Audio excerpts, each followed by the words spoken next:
What is up? It's MTG of MTG Reviews. Today we're going to be testing if hybrids actually make more sense than electric cars and internal combustion cars as well. In South Africa, so here we have the Toyota Corolla Cross, and then the fuel average, I set it back to 0. So we're going to be taking a trip. We're going to be going back home. So where we are right now is at Nkunakral. Just, yeah, it's a small, it's not, I wouldn't say it's a big mall, or it's a mall that we used to maybe if you're around Gauteng or Pretoria or Johannesburg. It's just a good complex, yeah. So it's Nkunakral. And yeah, we're gonna be going back home. How many kilometers is it? Actually, wait, let me just look at, and we do have Android Auto and Apple CarPlay. Phone keyboard. So it's 27 kilometers. So we're gonna be driving 27 kilometers, and I feel like that's enough. Maybe it's actually a daily commute for most people going to work or coming back from work, or going and coming back. So I think that's gonna be efficient for the purpose of this video. So 27 kilometers, 27 minutes away. Let's get to it. So the car is on right now. It says ready there. It means it's ready to drive. The engine won't start until, I don't know, when you get up to speed or when you put it to power mode. So you basically drive in all electric mode, and we do have a reverse camera. The quality is quite up, but we have it. And if you haven't subscribed, please do subscribe. It's totally free. You just click the subscribe button, and that helps me create more of this content that you like. No money will exchange hands. Thank you for subscribing. So starting the trip right now, as you can see, or if you can't see here, it's at 00. So it hasn't registered any consumption yet. So it's only the consumption for this trip. So as I said, it's 27 minutes, just about 27 kilometers away, which is fair. So yeah, let's put this back. So yeah, I have to say this car is a CVT. It's an eCVT. It's a Toyota thing. It's quite different from the other ones. It's I don't know what they're doing, but then with the gearbox, it's something different. But then nonetheless, it's a CVT. It's not the normal geared transmission, so it can get whiny, especially under like smooth surfaces. But then just like on this one, you can't hear it.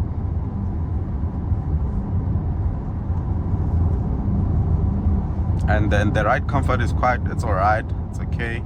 This car doesn't have as much sound deadening as I'd like, so you can hear some road noise, but it's all right. And then the driving experience, one of the smoothest cars that I've driven. Yes, it is a CVT, but then that actually contributes to it being smooth because there's no gear changes. Everything is kind of seamless, in which that's quite nice. I like that. So right now the average is at 7.3. The trip just started, so I bet that it will drop maybe to 5 point something when we get to our destination. I'm hoping that it gets there. Now it's at 7. So I'm gonna drive normally. I'm not gonna try to get the lowest numbers, because I don't think anyone does that on their daily commute. Everybody just drives as they do. So say you're going to work, you're not trying to get like the best consumption numbers. So let's make it a real world driving test, kinda. So as you can see right now, it's showing here that the engine is powering both the wheels and the battery. So it's charging the battery and as well as powering the wheels. However, the battery can power the wheels by itself, and the wheels can charge the battery. Say you are braking, yeah. So if you're not applying the throttle, the battery is going to be charging with an engine. And if you brake, the wheels, actually even when you're not braking, the wheels are going to charge back the battery. Regenerative braking and all of that. Quite nice, I like it. So foot off the throttle should change. As you can see, the wheels are charging the battery. So it's, yeah, that's how the battery gets charged up. As I said, it's not a plug-in electric vehicle. Well, it's not a plug-in hybrid. You can't plug it into a wall socket. It's just charged by the engine. So it's kind of self-sufficient like that, in which I think is nice.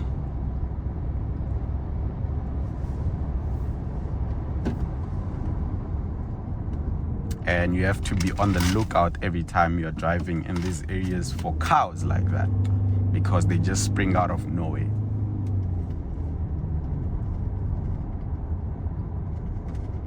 However, I have to say that this car, I'm not sure if it has avoidance object avoidance system, but then it does have lane keep assist and adaptive cruise control. Toyota does, well, there's a lot of tech that you can get in like maybe a VW, but they don't market it like that. You might assume that, oh, it's so basic, it doesn't have any tech basically, but it has a lot of things that, a lot of tech that the other cars do have. It doesn't have a heads-up display, yes, but all the tech that you do use on a daily, or you would need for it to be convenient, then yeah, you do have that. Lane keep assist, adaptive cruise control, meaning it's gonna follow the car and it's gonna brake by itself, which is quite nice. So yeah,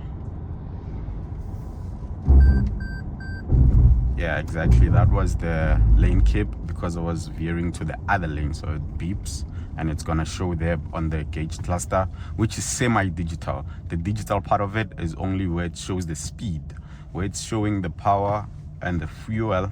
It's not digital. And on this car we do have power mode, which is like a sport mode, changes the gauge cluster here. So if you want to overtake, you can use that. Won't overtake now, there's just a hump there, but the bakkie is overtaking because it is a bakkie. But yeah, that's that. I think we can just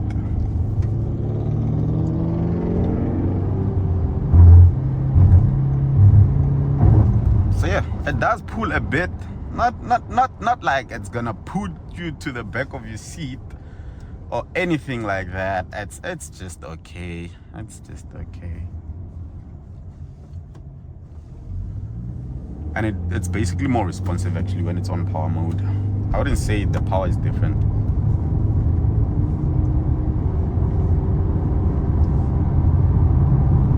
So yeah, you can hear the engine. So there's no gear where it's supposed to go to. That's the thing. It's a CVT. So that's where it stays. Let me put it back to normal or eco, and then continue with the drive.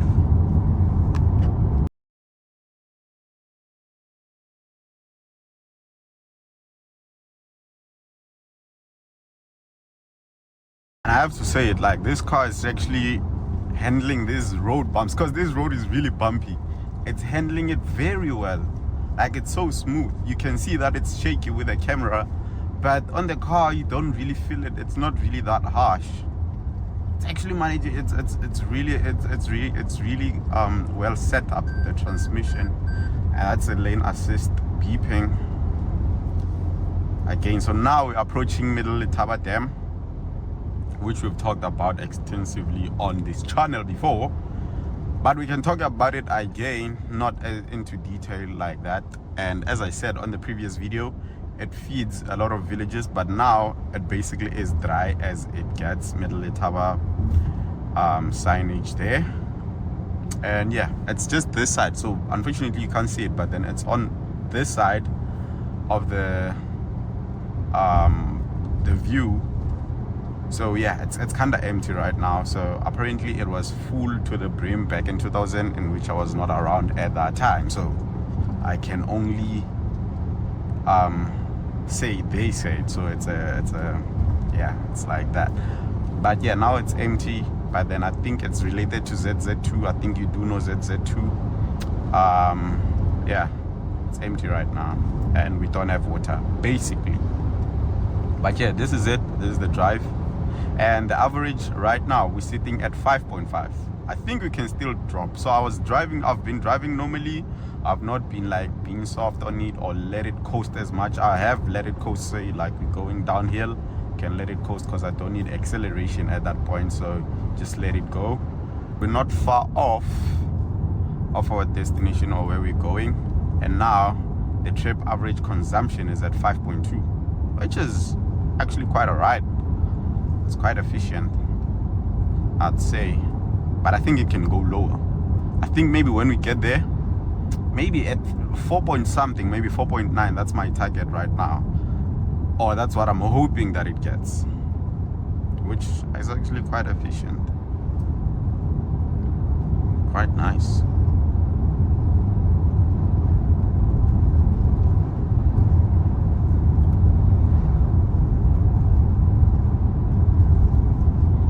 Now it's at 5.3, so it went up.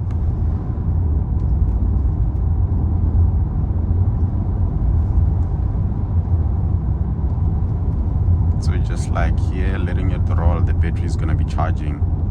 And as you can see, next we have a dip. So I don't think there's a need for me to apply the accelerator. As I said, I'm not driving fast, I'm not driving slow, so driving normally as I should. And if I was driving normally, I should overtake this car. So I will.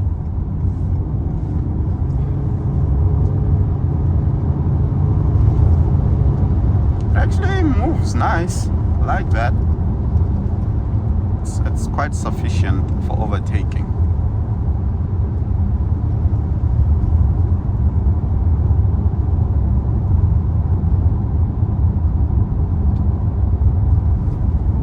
To our destination, and the fuel consumption for the trip is 4.9. So yeah, man, quite nice. So should you buy a hybrid? Judging from that fuel consumption, then definitely yes, but there's more to it than that. So these cars are more complex than normal internal combustion cars. Because we have a huge battery, well, a bigger battery than normal, it's not as huge as a pure electric car. So that's going to degrade over time. As we know, that's how batteries are. So that's another thing you need to think about. However, Toyota has been doing this for decades. I mean, since 1997, when they introduced the Prius. So they know what they're doing. And if it wasn't working, they would have like trashed it. And if it wasn't working then, for sure they improved it now. So to add to that, they also offer 8-year 195,000 kilometers warranty. So that adds to the peace of mind as well.